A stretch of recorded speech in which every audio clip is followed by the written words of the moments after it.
Hello, Sula here from MistyHilltops.com. Thanks for stopping by.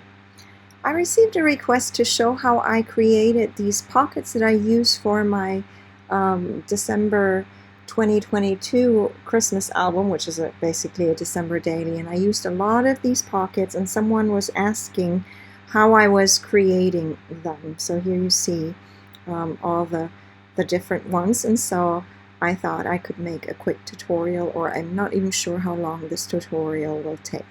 But basically, this is what I did to create pockets like these so that they can go as tuck spaces in any kind of mini album. So first I have to determine the size of the project that I'm working with, right? So here this is one of the flaps that I use for my 6x6 mini album. This mini album is slowly becoming available as freebie on my blog MistyHilltops.com, so you can just go there and pick up the individual parts. But this is basically a 4x6 size flap, and so the pockets that I created are the size that go into these flaps. And at some point, if I haven't already, I will probably share a freebie pocket that is just plain. But I can even show you how I create these pockets just from scratch completely, and then I will show you how I use existing designs mostly by designers things that I have in my store.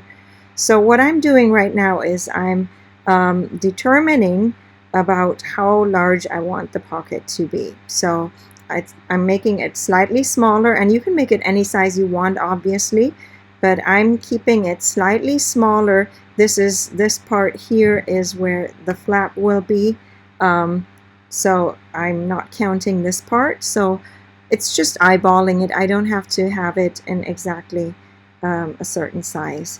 But then what I do is I then just already have the exact same size, so I then resize this to be so I'm going here to the resizing. Sorry if I am making a screen recording on my computer, it works more slowly than it usually does.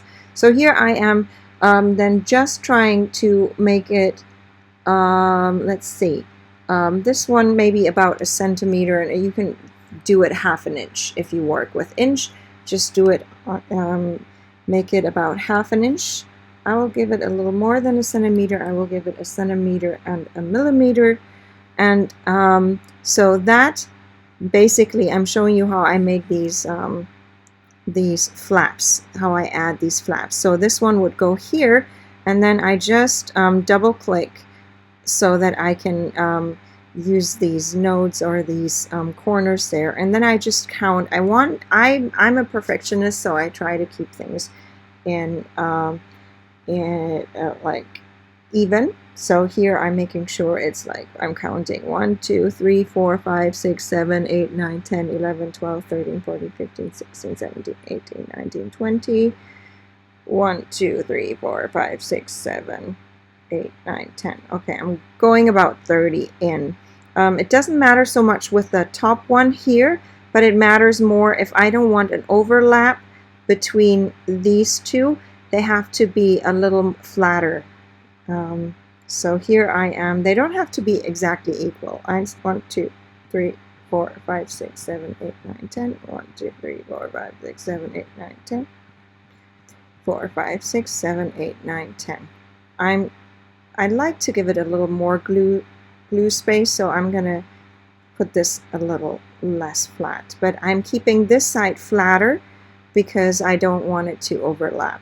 So this is the one. Then to save myself some work, I am just going to duplicate this, and I'm gonna flip it. So flip horizontally, and if you already know how to make a pocket by yourself, then I recommend you just skip this part to the part where I am explaining how I add these special designs. So then so that I don't have to do the entire work. I just line it up on the other side, and then I use my arrow keys here just to move it, and then I can just line it up. I select the entire thing, and then I center it. And I do try to give it an overlap. Right now it's not the most important thing, so for now this is okay. So then I duplicate this one more time, or copy and paste, and do the same thing, only this time I want the wide one. So I'm going back to resize and giving it the height should be 1.1 centimeter, or as half an inch. So I am giving myself 1.1. All right, and then again, because these both will be overlapping if you flip them, if you fold them around. So here I do have to pay attention that both sides are pretty flat. So again, I double click until the nodes come. Oh, there's one that I don't need, so I delete that, and then I can start. I have to make sure it's white. So then 1, 2, 3, 4, 5, 6, 7, 8, 9, 10. 1, 2, 3, 4, 5, 6, 7, 8, 9, 10.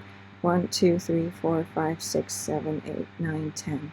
And I am trying to make sure it's not on a straight line, and that makes sure there's no overlap when you fold it around. So again, here I'm counting about 30 steps. 1, 2, 3, 4, 5, 6, 7, 8, 9, 10. 1, 2, 3, 4, 5, 6, 7, 8, 9, 10. 1, 2, 3, 4, 5, 6, 7, 8, 9, 10. And then what I do is I grab just the simple line, straight line tool here, and I go inside, and I use my shift key to draw a straight line, and then just down, that I will then copy again, and then one more line that needs to go the length of this. Again, if I was really caring, then I would make sure it's centered. Right now this is for demonstration purposes, it's not that important. So now I'm turning this into a dashed line rather than a solid line, because that's very important. If you want it to be a fold line or a score line, then you really need to make sure it's not a full cut, not a solid line, I mean. So then I'm ready to just align this, and I will go and align this. I'm selecting the rectangle and then the dashed line, and then I want it at the bottom, so I want it aligned at the bottom, and then I center it. It's not that important whether it's centered or not. It will still give you a score line. This one I need duplicated. I just saved myself a step to create 2 of these lines. I just duplicate it, and then I selected the rectangle, and then I send it all the way to the right side, and then this one I send all the way to the left side. So this is how I create my pockets. And then, because often I want a paper like this, right? So then it's important to me that before I start welding things together, I want to make sure that I use the internal offset, and probably make it about 3 millimeters. So that's like a 1/4 of an inch or something. So I do at 3 millimeters, or 1/4 of an inch is usually a good size. So then it becomes this inside. So then I can move this just a little, 1 step to the left, so that there is an actual overlap. I move this one step to the right, and I move this one step up, and then I'm ready. I'm selecting now, except for that inner rectangle, Now I select all the outer. I don't select the dashed lines, just the other pieces. And then I can weld it. I should just use a shortcut, sorry. And then all I need to do is basically I will then select everything but deselect the inside, the extra paper layer there, and then I will just group it. So let's turn it into a group. And so now I have a ready-made pocket. So this is how I create the basic pocket. And okay, these are two separate pieces. All right, now I am ready to turn it into a specialized pocket. So I always make sure I don't work with the original so that I don't have to redo all this work again and again and again. So I put it to the side. So then I go into the library and pick a design from, so I have this card. I'm not sure, I think it could be a Lori Whitlock card, but you see there's all these designs. I could use a design like this, but they all work a little bit different, so you have to figure it out a little. I'm just giving you some ideas of how you can get started. But with this one, I'm picking this design, and then I can use this with the pocket to create one of these pockets. So it opens up this extra here, but I don't need all these pieces. All I need is that little hexagon part there. So what I do is I just ungroup it, and then I select all the other parts that I don't need, and I delete them. Then I have this piece left that I want to use. So then I copy this rectangle, which I kept for my paper. This is, but if I want to keep it simple and just have a paper for my pocket, that's what I would use. But I use exactly that same pocket now, or that same rectangle that would serve for my paper, and I place this over the design. And I'm making sure it lines up with the actual design here to this side. I'm not giving it the gap. You see here is that extra gap. You'll see what I do, but I have to resize this. So I like things to be just all regular and all. So I'm just resizing it all the way to where it touches those hexagons. I'm not going with the outer line of this, and I'm still thinking that I need to make just a tip bit smaller. Okay, then once I have this resized, I'm paying attention to these guys here and there. All right, then all I need to do is I'm moving it up or down a little so that it looks nicer with where it will be cut off from the pocket. So I'm paying attention that it is about, the distance here is about the same distance as there. So I think that would be it. Then I'm still only selecting this piece. I'm not selecting this rectangle, and I release the compound path because I don't need all of it. And then I select the parts that I don't want, just to keep my workspace not too cluttered and too difficult to work with. So I now select all the parts that do not touch this rectangle. Okay, if it touches, it is needed, but if it doesn't touch, I don't need it. Okay, so here I'm making sure even if it goes beyond, but if it touches this rectangle, I need this part. So then I'm doing the same with the upper part here. It only touches these, so I don't care so much about the rest. And then what I do is I select the pieces that will overlap with the edge. Whatever touches the line in this design. So every design works a little different, and you have to figure it out as you work with your different designs.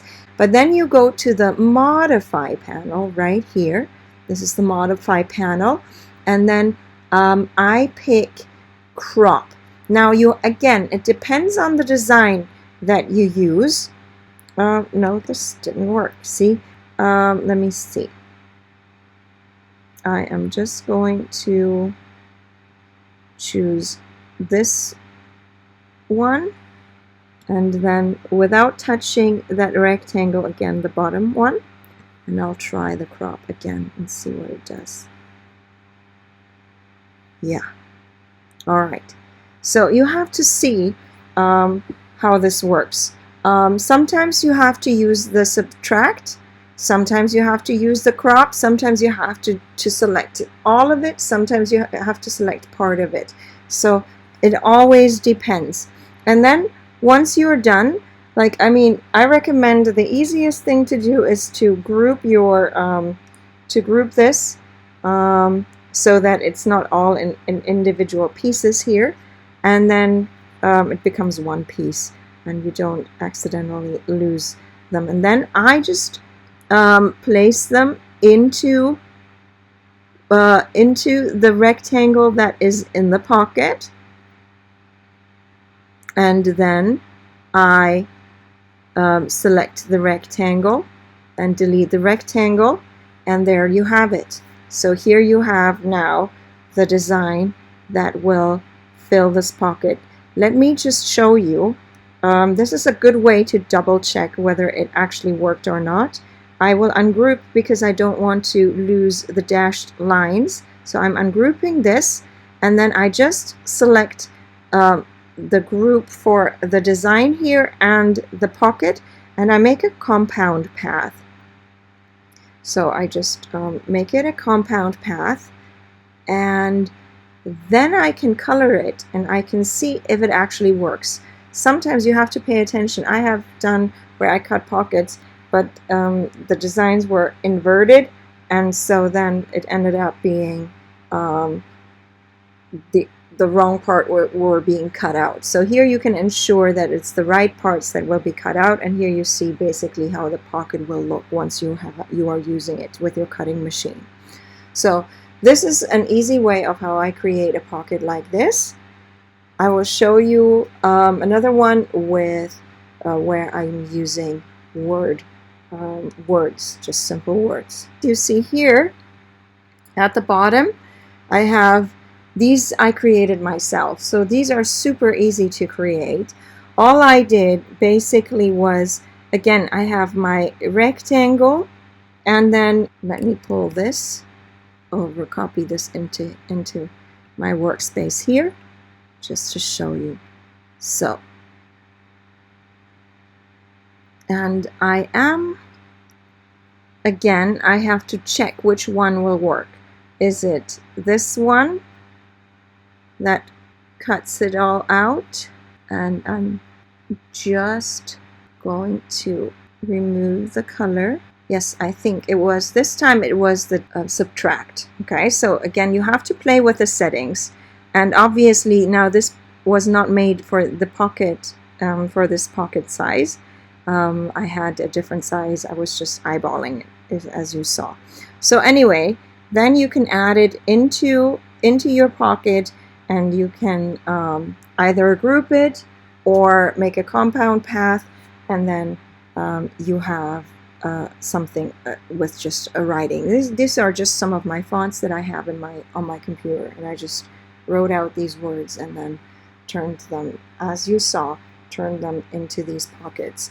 So this is how I use existing designs or create my own designs to turn them into these really fun pockets.